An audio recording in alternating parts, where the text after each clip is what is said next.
everybody, it's Chris Eads, known online as Wootini, here with another one of my gay gamer video podcasts. Couple movie reviews to start. First, I went and saw Free Guy, which is the movie where Ryan Reynolds plays a video game NPC who becomes sentient and hijinks ensue. It's actually really entertaining and very funny. I laughed out loud multiple times. But I did not like Taika Waititi as the bad guy. He plays the developer of Free City, which is the Fortnite-style game that this whole movie is based around. And he acts like a cartoon character in the game instead of someone in the real world. Like, everyone else in the real world sort of acts like actual people. And in the game, people act ridiculous because it's a game. But he's acting ridiculous, and it's very off-putting. It's like he came in from a whole other movie, and I was just like, take it down a notch. Like, what the hell are you doing? Like, it just pulled focus. It was very obnoxious, and I did not care for it. It doesn't ruin the movie, but it's irritating. But it is a lot of fun, and it thankfully got video games kind of right. I mean, as right as you can get it. But as opposed to, like, when you see video games on television and it's, like, completely, like, what? No, that's not how it works. This is sort of how it works, so it was okay, I guess. There were some cameos from actual, like, Twitch streamers and video game people. They showed up, and I was like, these feel like actual people. I don't know who they are because I don't follow Twitch streams and I don't watch them. And I don't know who any of these celebrities are, because that totally passed me by. I'm too old for that, I guess. I don't know, but it's never interested me to watch them. So the fact that there are Twitch celebrities, I'm like, okay, I guess these are Twitch celebrities. I don't know. But they felt like real people, and it turned out I looked up afterwards, and they are. But it's very entertaining. I also do wish that they had done something to differentiate visually the real world and the game world. Like, make the game world more colorful, or desaturate the real world, or make the real world 2D and the game world 3D, because I did see it in 3D, and the 3D was pretty good. There were clearly scenes that were, like, meant to be seen in 3D with stuff coming out of the screen, but the 3D didn't really push it that far, so I was kind of disappointed with that. I was like, you could have pushed it a little further. Come on, man. More fun. But yeah, it's great fun, and if you're a video game fan, you'll enjoy it.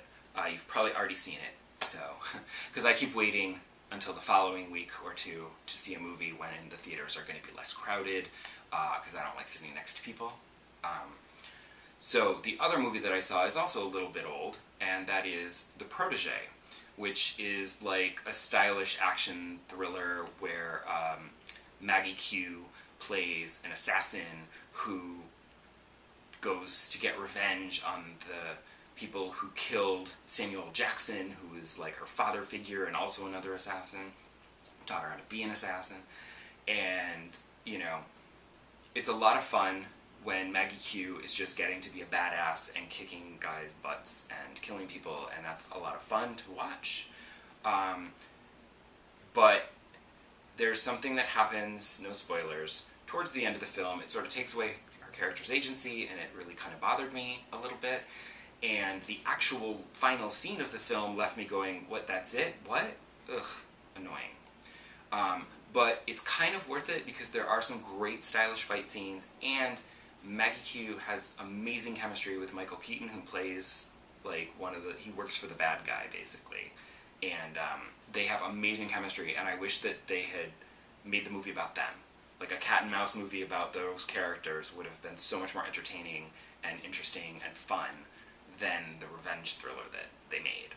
But whatever. It was fine. It was very average, but it was entertaining enough. So, as for games, I continue to play the same games. Haven't tried anything new. But I do have a couple things I want to complain about.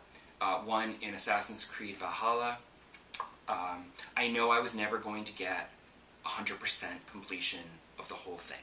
That's never going to happen, because I'm never going to be able to finish everything.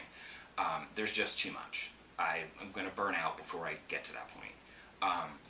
But I thought that maybe I'd get some trophies for finishing, like, this particular kind of run of side quests and those side quests and that category of side quests. But I've discovered that I will not be getting any trophies for finishing the Animus Anomaly side quests, because those involve platforming, and I came across one where the platforming was just beyond my skills, my meager skills. It was unfortunate. Like, I knew where I had to go and what I had to do to get there. I just couldn't time it right, and it just wasn't working, and I was like, okay, never mind, this is pissing me off. And I left the anomaly by that tree, and I just went off to do what I know how to do and can do. So that's sort of sad and frustrating. So, and then I stumbled, like, the next week I stumbled across another anomaly, and I was like, I'm not even going to bother. Like, I might have been able to do it, but I don't know, and it's not worth getting frustrated over, so I was like, never mind. And I'm still playing Ace Attorney Chronicles, which continues to be weird and wacky, as those games are. But I am a little frustrated in... I've just started the 4th case, which appears that it's going to... I've just started it, so I don't know for sure, but it appears that it's going to finally follow a normal case structure where you do some investigating, you gather evidence, and then you head into court where you can then present your case and defend your client.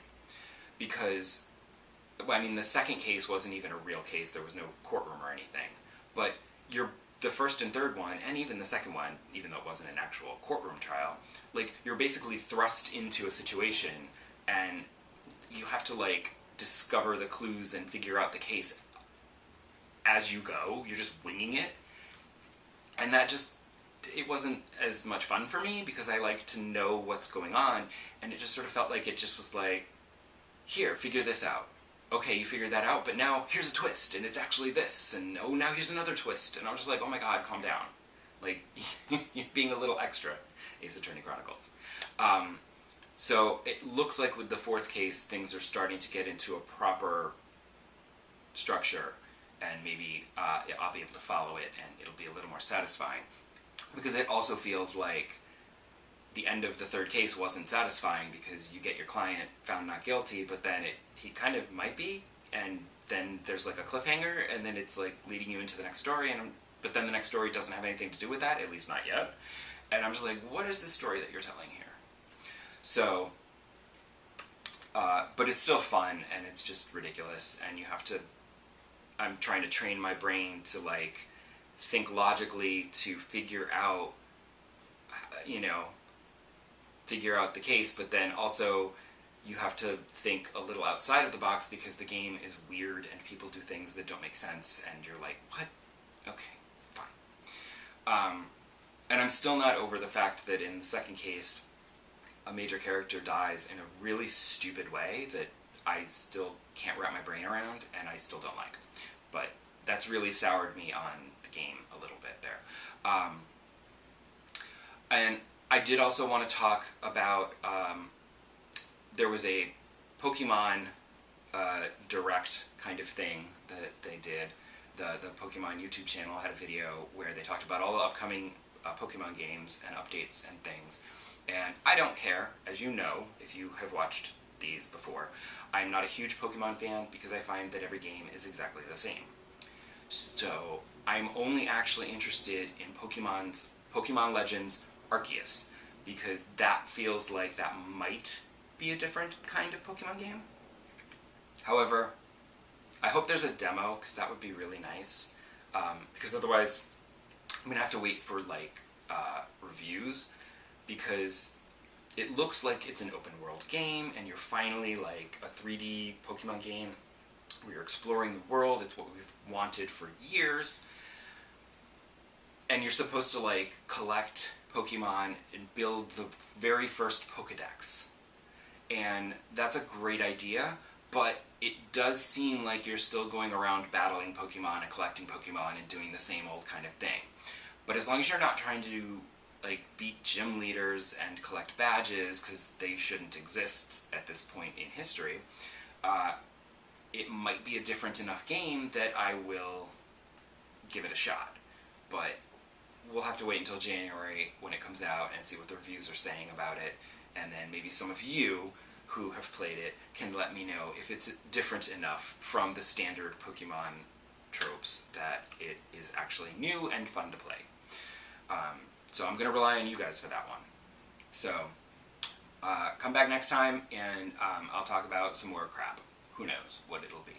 Bye!